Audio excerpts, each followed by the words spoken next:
Get out, right now. You're ruining the best day of my life. Imagine hearing those words, whispered no hissed in front of 300 people. The room went dead silent. The suffocating scent of expensive imported lilies and expensive perfume suddenly felt like poison. I looked into my son's eyes, searching for the boy I had raised on double shifts and skipped meals. But he wasn't there. There was only a monster of pure arrogance looking back at me. He thought he had one. He thought he was finally elite. What he didn't know was that by forcing me out of his wedding, he had just signed the eviction notice on his entire life. If you've ever been underestimated, disrespected, or discarded by the very people you sacrificed everything for, hit that like button, subscribe, and buckle in. Today's story isn't just about revenge. It's a masterclass in how absolute silence can completely dismantle a narcissist's world. Let's get into it. The wedding hall was a monument to superficial luxury. Marble floors, crystal chandeliers, and walls lined with white roses. It looked like a fairy tale. But to me, it felt like a prison. I stood near a massive gilded pillar, trying to blend into the background. I wore a simple navy dress, the nicest thing I owned, bought after saving for 3 months. I watched the guests mingle. They were my son Julian's new circle. High society people, corporate elites, and of course, his new bride's wealthy family. All evening, Julian avoided my gaze. If our eyes accidentally met, his face would harden, and he'd quickly turn away to laugh at a joke made by his new father-in-law. That silence. It cut deeper than any physical insult.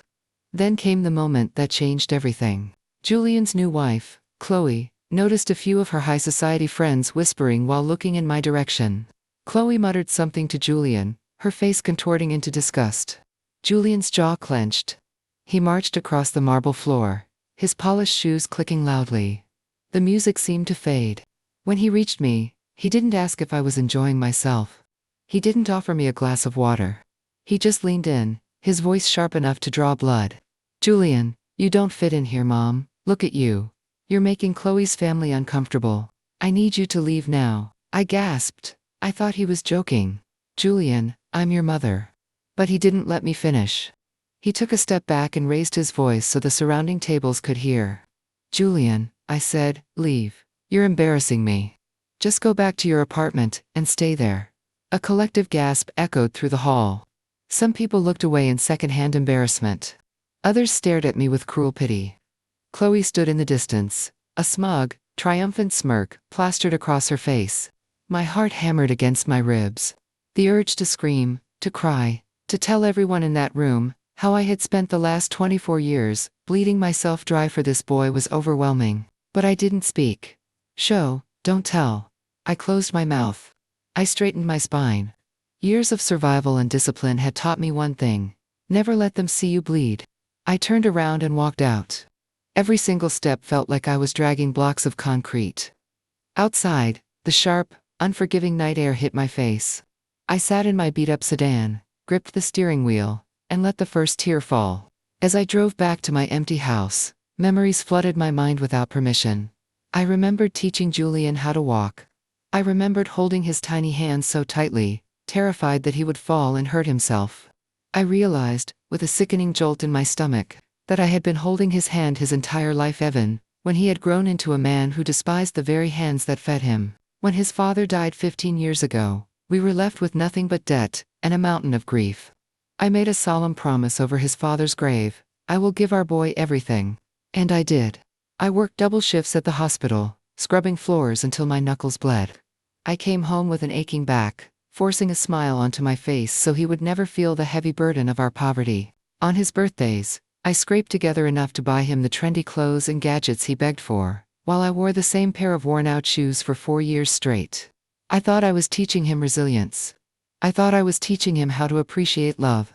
But sitting in my dark living room that night, sipping a glass of water with hands that wouldn't stop shaking, I had to face the most brutal truth a mother can face.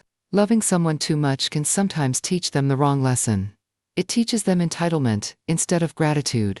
As the dawn broke over the horizon, painting the sky in shades of bruised purple, a strange icy calm settled over me. The pain didn't vanish, but it transformed. It became resolve. The phone rang at exactly 8 a.m. the next morning. I was standing by the stove, making tea. I picked it up. There was no "Good morning, Mom," There was no "I'm sorry about last night." "Julian, Mom, I need you to listen carefully. Chloe and I are finalizing the paperwork for our new estate development. I need you to hand over the deed and the property papers to the family house today. Put them in an envelope and leave them on the counter. I'll be over in an hour to pick them up." His tone was cold, clinical, and completely detached. He spoke as if he were ordering a coffee, not talking to the woman he had publicly humiliated 12 hours prior. I took a slow sip of my tea. "And why do you need them?" Julian scoffs because we need the collateral for the bank loan. "Mom, obviously Chloe's father is backing the rest, but we need this asset under my name to secure the prime interest rate. Don't make this difficult." He hung up. I set the phone down. I walked over to the old oak cupboard in the hallway. Inside was a faded manila envelope. Inside that envelope were the deeds to the house, the small piece of commercial land his father had left behind, and the trust documents. You see, Julian always assumed this property was his birthright. He assumed that because he was the only son, it already belonged to him, and I was just the temporary caretaker. He had no idea how the law worked. He had no idea whose name was actually stamped in ink on those legal documents. I ran my fingers over the paper. Then, I slid it back into the cupboard and locked it. Click. When Julian arrived an hour later, he didn't knock. He unlocked the door with his spare key and marched into the living room, bringing a wave of tense, chaotic energy with him. He looked stressed. His tie was loosened, his hair messy. "Julian, did you get the papers? I'm in a rush. Chloe is waiting in the car."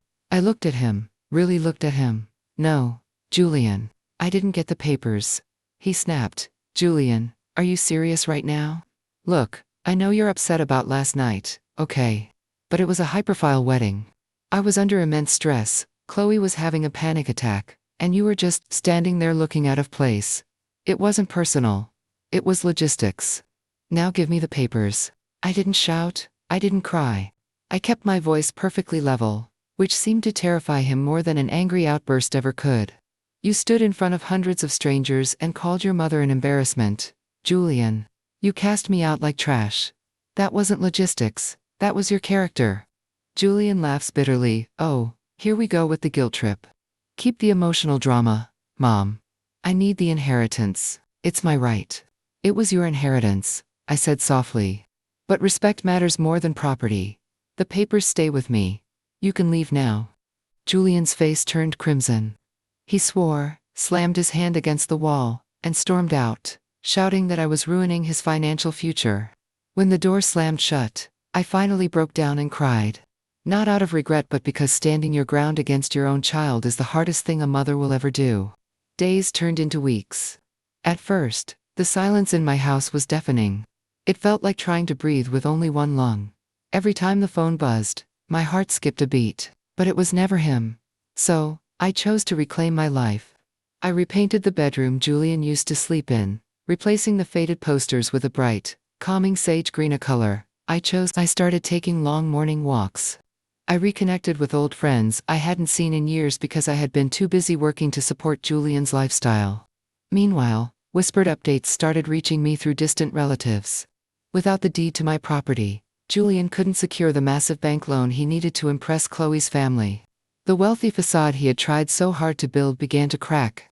Chloe's father refused to bail him out, viewing Julian's inability to secure his own mother's assets as a sign of weakness and incompetence. Turns out, Chloe didn't marry Julian for his charm. She married him for the powerful, wealthy image he had projected. When the money stalled, the arguments began. One evening, nearly 4 months after the wedding, a knock came at my door. I opened it to find Julian. The contrast was shocking. The pristine designer suit was gone. He looked exhausted, older, with dark circles bruising the skin under his eyes. The arrogant posture was completely gone. "Julian, can I come in?" I stepped aside. He sat at the kitchen table, staring at his hands. "Julian, Chloe filed for divorce last week," he whispered, his voice cracking. "Her family is stripping my name off the corporate accounts. Every time we fought, she would look at me with so much disgust.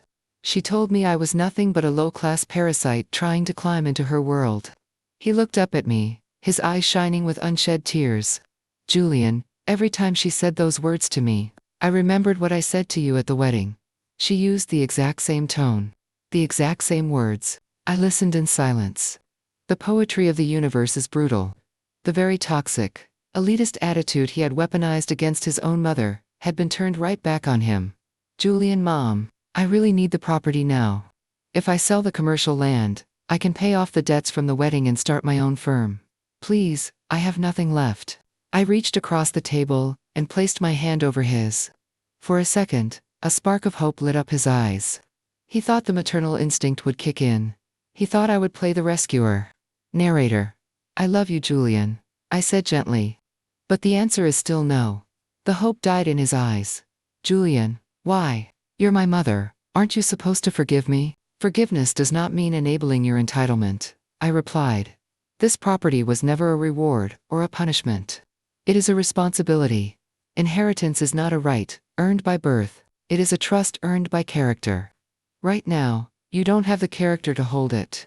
Until you learn how to value people over property, those documents are just paper. He didn't yell this time. He just lowered his head, let out a broken sigh, and left. Another year passed. Julian's divorce went through, stripping him of the high society status he had sacrificed his dignity for. He had to move into a modest, one-bedroom apartment and take a mid-level job at a firm where nobody knew his name. But a strange thing happened during that year. He started showing up at my house, unannounced. Not with demands. Not with papers. The first few times, he just offered to mow the lawn. Then, he helped me fix the leaky faucet in the kitchen. We began to have actual conversations. For the first time in his adult life, he stopped making demands and started asking questions. Julian, Mom, how did you do it? How did you survive alone after Dad died, without becoming bitter like Chloe's family? Without taking it out on the world? I looked at him, seeing the layers of learned arrogance finally peeling away. Because, Julian, I told him, true strength isn't about dominating a room or pushing people down so you look taller. True strength is endurance. It's keeping your integrity intact when everything else is falling apart. He nodded, the realization hitting him deeply. In the end, there was no cinematic movie moment. There were no tears in the pouring rain or grand dramatic gestures. Just two adults, sitting on a porch, quietly rebuilding a bond that pride had broken. I didn't win by cutting him out or destroying his life. I won by holding my boundaries and teaching him dignity. And Julian didn't lose his inheritance that day at the wedding. He lost his entitlement. And in return, he finally gained something far more valuable. Understanding. Sometimes, the best revenge isn't a loud explosion. It's a quiet boundary.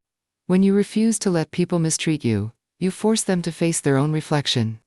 And sometimes, that reflection is the hardest punishment of all. If this story gave you chills and reminded you of the power of standing your ground, smash that like button. Drop a comment below.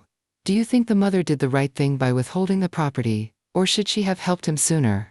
Let me know your thoughts. Subscribe for more daily Reddit stories, and I'll see you in the next one.